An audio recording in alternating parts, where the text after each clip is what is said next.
കലൂർ സ്റ്റേഡിയത്തിലെ മൃദംഗനാദം മൃദംഗ വിഷൻ നൃത്ത പരിപാടിക്കിടെ അപകടത്തിൽപ്പെട്ട ഉമാ തോമസ് എംഎൽഎയുടെ ആരോഗ്യനിലയിൽ പുരോഗതിയുണ്ടെന്ന് ഡോക്ടേഴ്സ്. ഉമാ തോമസ് പുതുവത്സരാശംസകൾ നേർന്നു. ശ്വാസകോശത്തിന്റെ പ്രവർത്തനത്തിൽ പുരോഗതിയുണ്ടെങ്കിലും വെന്റിലേറ്റർ മാറ്റാനാകില്ലെന്നും ഡോക്ടർ കൃഷ്ണനുണ്ണി പോളക്കുളത്ത് വ്യക്തമാക്കി. She wished Happy New Year today morning. എന്ന് പറഞ്ഞാൽ സംസാരമല്ല, വിസ്പറിംഗ് ആയിരുന്നു, മംബ്ലിംഗ്. ഹാപ്പി ന്യൂ ഇയർ വളരെ ക്ലിയർ ആയിട്ട് മക്കളോടാണ് ആദ്യം പറഞ്ഞത് ഹാപ്പി ന്യൂ ഇയർ. സോ ഇന്നലത്തേക്കാളും ഓവറോൾ നേരിയ പുരോഗതിയുണ്ട്. ബ്രെയിനിൻ്റെ കാര്യത്തിൽ ഇന്നലെ ഞാൻ പറഞ്ഞിരുന്നു പുരോഗതി ഉണ്ട്. ആൻഡ് നമുക്ക് ചെസ്റ്റിൻ്റെ കാര്യത്തിലായിരുന്നു ഒരു കൺസേൺ ഉണ്ടായിരുന്നത്, ലങ്സിനകത്ത്.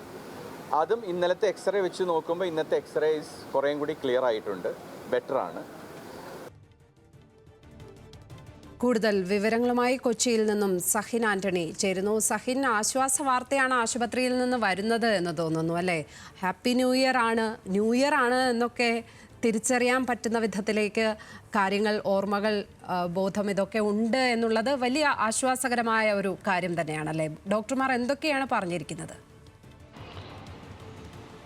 ലക്ഷ്മി, അത് തന്നെയാണ് ഒരു ആശ്വാസകരമായ കാര്യമാണ്. ലക്ഷ്മി സൂചിപ്പിച്ചതുപോലെ തന്നെ ഞാനും ഡോക്ടർമാരോട് ആവർത്തിച്ച് ചോദിച്ചിരുന്നു ആളുകളെയൊക്കെ തിരിച്ചറിയുന്നുണ്ടോ എന്ന്.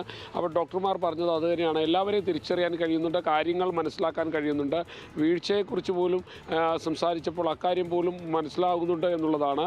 പക്ഷേ ഇപ്പോഴും ഈ പറയുന്നത് പോലെ തന്നെ ലെൻസിൽ ശ്വാസം എടുക്കുന്നതിൽ വേദനയുണ്ട്. അതുകൊണ്ട് തന്നെയാണ് വെന്റിലേറ്റർ സംവിധാനത്തിൽ കിടത്തിയിരിക്കുന്നത്. ഇടയ്ക്ക് സ്വന്തമായി ശ്വാസം എടുക്കുന്നുണ്ട്. ചില സമയങ്ങളിൽ വെന്റിലേറ്ററിൻ്റെ സഹായം കൂടി തേടേണ്ടി വരും. കാരണം രണ്ട് ഭാഗത്തും പരിക്കുകൾ ഉള്ളതുകൊണ്ട് വേദന കാര്യമായി ഉണ്ട്. അതുകൊണ്ടാണ് വെന്റിലേറ്ററിൻ്റെ സഹായം വെച്ചിരിക്കുന്നതെന്നാണ് മനസ്സിലാകുന്നത്. ഒപ്പം തന്നെ ഈ തലച്ചോറിനേറ്റ പരിക്കും അതും ഭേദമായി വരുന്നു. കാര്യങ്ങൾ വീണ്ടെടുക്കാനുള്ള ശക്തിയിലേക്ക് വരുന്നു. പക്ഷേ സമയമെടുത്തായിരിക്കും തിരികെ പഴയ ജീവിതത്തിലേക്ക് എത്തുക.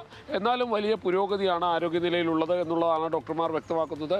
കഴിഞ്ഞ ദിവസങ്ങളിൽ നിന്നൊക്കെ മികച്ച രീതിയിൽ തന്നെ പുരോഗതി ഉണ്ടായിട്ടുണ്ട് എന്നുള്ളതാണ് ഡോക്ടർ വ്യക്തമാക്കിയത്. ലക്ഷ്മി, ഏതായാലും ഉമാ തോമസിന്റെ ആരോഗ്യനിലയിൽ പുരോഗതിയുണ്ട് എന്നുള്ള വാർത്തയാണ് ആശുപത്രിയിൽ നിന്നും ഡോക്ടർമാർ നൽകുന്നത്. പക്ഷേ ഉടൻ വെന്റിലേറ്റർ മാറ്റാനാകില്ല എന്നുള്ള കാര്യവും അവർ പറയുന്നുണ്ട്. അത് നോക്കി കൂടുതൽ പുരോഗതികൾക്കും പരിശോധനകൾക്കും ശേഷമേ അത് കഴിയൂ എന്നാണ് ഡോക്ടർമാർ പറയുന്നത്. സഹിൻ ആന്റണിയാണ് വിശദാംശങ്ങൾ പങ്കുവച്ചത്.